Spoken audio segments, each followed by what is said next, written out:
No, Jake. There has been gerrymandering going on for 200 years.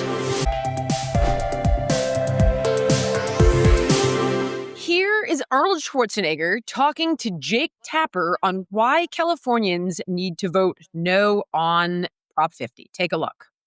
As you acknowledged, this all started because of redistricting in Texas, and this was Trump pushing Republican-controlled states to throw out their current congressional maps so as to cook the books, so that it is less likely for Democrats to retake control of the House during the next year midterms. I mean, is it fair to argue that do you believe that the Republican Party is starting this?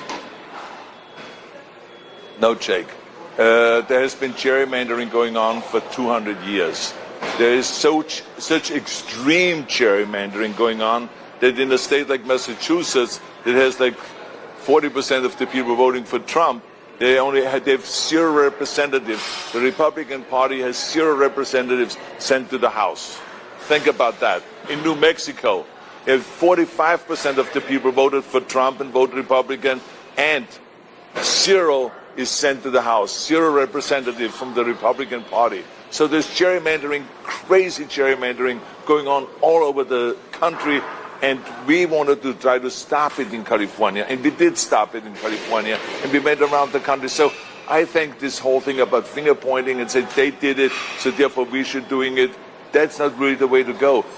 The one party should outperform the other party. It should be performance. And when it comes to midterm elections, as you know, always the party that is not in the White House usually wins by 20, 25, 30 seats. So what does 5 seats matter in the first place in Texas? It is crazy. Yeah. We should outperform them. That is where the action is. First of all, hang on, Jillian. I just love that he does it in Gold's Gem. I just love it. I love him so much. He's on brand. He's on brand. I know. I didn't realize how good we had it when he was in charge. A few other things to know. I got to be honest. I think gerrymandering is gross across the board. And I like the fact that he calls out both sides. Apparently, he's trying to get the federal government to ban this, which would be awesome because it disenfranchises everybody.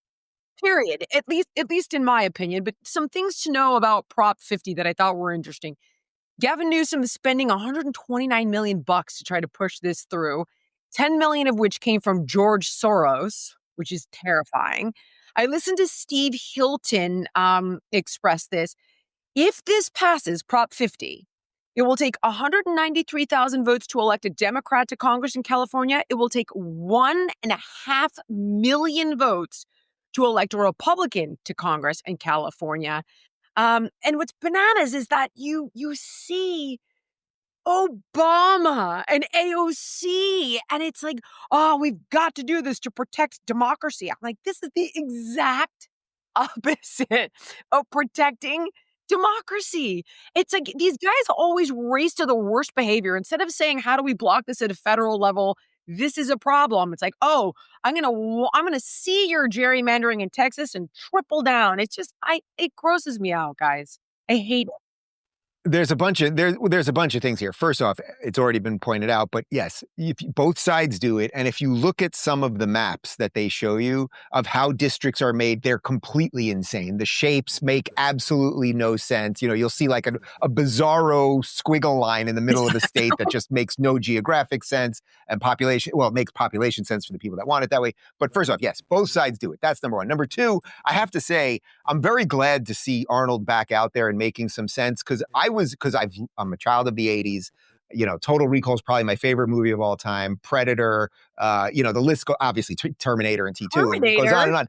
However, I was really pissed at him during COVID because, he had that one line, if you remember, he said, F your freedom. And not just to think about, well, my freedom is being kind of disturbed here.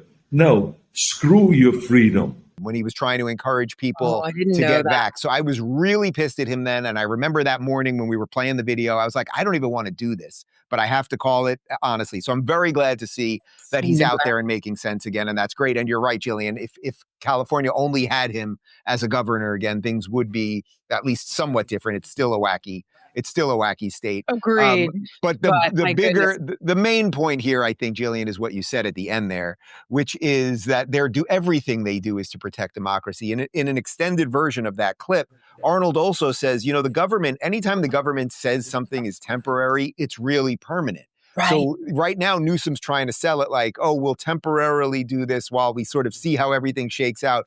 But congratulations, like, you don't have to be a wizard to realize once they get some more seats, they're not going to suddenly have a bipartisan commission to look at the maps again and make it fair. So it is what it is when it comes to communist California.